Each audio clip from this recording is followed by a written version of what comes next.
बिस्मिल्लाहिर्रहमानिर्रहीम। अस्सलाम वालेकुम नाजरीन, जानते हैं इस वीडियो में वो कौन सी नमाज़ है जो ना आसमान पर अदा की गई और ना ज़मीन पर। तो नाजरीन, वीडियो को एंड तक लाजमी देखिएगा। आज की वीडियो बहुत मालूमाती और ज़बरदस्त होने वाली है। मेरे चैनल पर नए आने वाले सभी लोगों से दरख्वास्त है, मेरे चैनल को लाइक, सब्सक्राइब और वीडियो को शेयर लाजमी करें। बेल आइकन को भी प्रेस कर लें ताकि मेरी हर आने वाली न्यू वीडियो का नोटिफिकेशन आपको बर वक्त मौसूल हो सके और मैं आप लोगों के लिए इसी तरीके की इस्लामिक इन्फॉर्मेशन, इस्लामिक वीडियो लाती रहूँ। तो नाजरीन, वो कौन सी नमाज़ है जो ना तो आसमान पर अदा की गई थी और ना ही ज़मीन पर।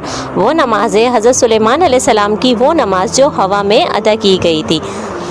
माशाल्लाह, सुभान अल्लाह। नाज़रीन, उम्मीद करती हूँ वीडियो आप लोगों को पसंद आएगी। मज़ीद इस तरीके की इस्लामिक इन्फॉर्मेशन, इस्लामिक वीडियो को देखने के लिए मेरे चैनल को सब्सक्राइब करें, वीडियो को लाइक करें, बेल आइकन को प्रेस करें ताकि मेरी आने वाली न्यू वीडियो का नोटिफिकेशन आपको बर वक्त मौसूल हो सके। मैं आप लोगों के लिए इसी तरीके की इस्लामिक इन्फॉर्मेशन, इस्लामिक वीडियो लाती रहूँ। वीडियो पसंद आए तो वीडियो को लाइक भी करें।